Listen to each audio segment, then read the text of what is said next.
Hey guys, Brian delivers you the goods here, returning to you tonight for a album review. Sorry that my voice is really scratchy, just um, had a coughing attack a little bit ago, but had to take my albuterol thing, so the inhaler thing, so I'm doing okay. I'm just trying to make sure to talk properly in this review.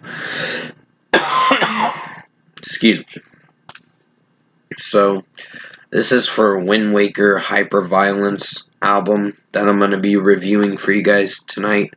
So I'm going to discuss what I listened to for this 13-track record, which is 42 minutes of a listen, and let you know my thoughts on Windwaker's sophomore album, Hyperviolence. So let's dive into this album review. Now it basically starts with Infinity.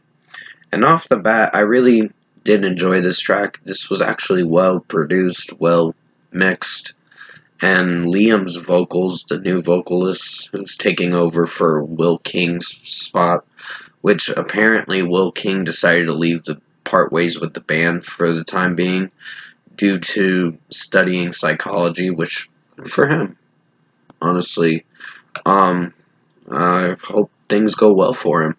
I think he actually commented on one of my the album Love Language, that review for it, and I appreciate that. And definitely do what makes you feel happy. Do what your heart desires, basically. So, follow in the direction where you want to go in life. So, pretty much Infinity is a 5 out of 5. Really enjoyed this track. It was the best opener for this record, for sure. Sirens. I thought there was some cringe when this song was coming in with the lyrics, basically, with how Liam was singing it. But overall, I think execution wise, this track performed alright for what it was going for. So it's a strong 5 out of 5, basically. Fracture State of Mind does have a lot of electronic work. Most of these tracks have electronic work, I'll tell you that. Majority of them. Pretty much all of them. But still, the execution is the best thing about this record. So I'd give this a 5 out of 5 for Fracture State of Mind. I really enjoyed this track. Definitely rocks for sure. The screaming vocals from Liam are quite outstanding. And just execution wise with the production and mixing, this track impressed me. So, I mean, the rapping style to it is the weirdest part of the song, but it works. It fuses well with the track. But still, Break the Rules is a track I was trying to get myself into, but I don't know if I could get on board with this one. It's a solid track, but not one of my personal favorites. There are some good, strong points in this song, but the underlying issue is it's a little too on the safe side with the rapping style to this track, and some of the electronic work can get a little overproduced, but overall, solid track, 4.5 out of 5. The Wall was a short song, but it was a pretty strong track for sure. Electronic wise, still good. Musicality wise, great. And just overall, Liam's vocals and his screaming vocals are pretty good. So this is a 5 out of 5. Villain, I wasn't sure if I was going to be on board with, but as it progressed through the rest of the track, it interested me. And I really started to like this track a bit. It's a song that's kind of a grower, basically. So this is a 5 out of 5. Still a strong track, but I got to get used to the song, basically, after a couple listens. Get Out was a strong track when I first listened to it. The chanting vocals are hit or miss for me, but overall Liam's vocals and his screaming vocals are still really strong and make this track work very well for how it sounds. So definitely a 5 out of 5. Sorry, my back was itching. Haunting Me is a solid track. It's another one of my least favorites.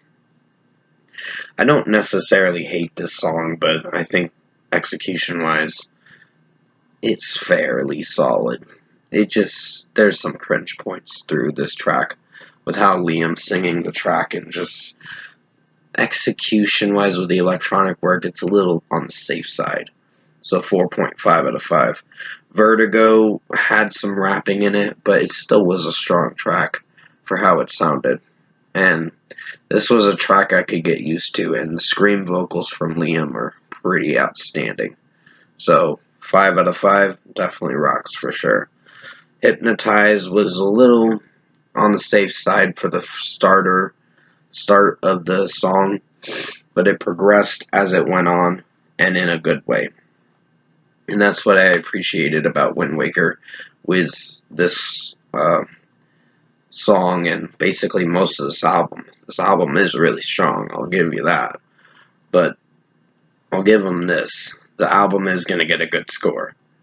A really good score. So this is a 5 out of 5 for me for Hypnotized. I think this was a strong track, but overall, execution-wise, I think the rapping style can play on the safe side, but in a good way. Venom does have a lot of rapping in it for Liam's rapping style in this track, and then his vocals and his scream vocals come in through the second part of the track, and it starts getting better through the chorus and the second verse, and it sounds really good. So 5 out of 5.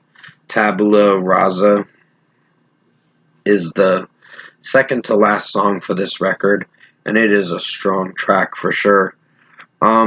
It does feel a little safe with some of the rapping, but in a good way. So this is a 5 out of 5.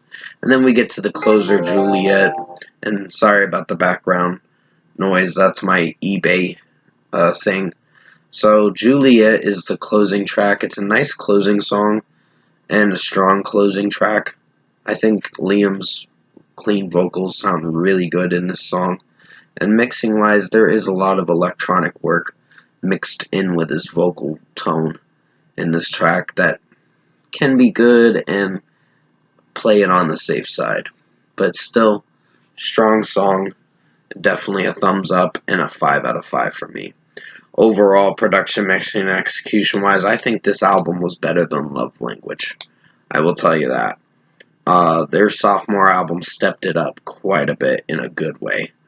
And this is something I could come back to on repeated listens, for sure.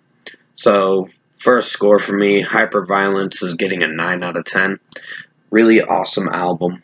Definitely go support this band. And definitely stream their new album coming out at midnight tonight. I think it's worth listening to. And it's a strong record, for sure. So 9 out of 10 for Windwaker Hyperviolence. I really enjoyed this record. I definitely see myself coming back to this a lot. And who knows, maybe purchasing it in the near future. But for now, sorry about the background noise. That's my eBay thing, so just so you know. So, 9 out of 10 for Windwaker Hyperviolence for their new album. Thanks for watching this album review tonight.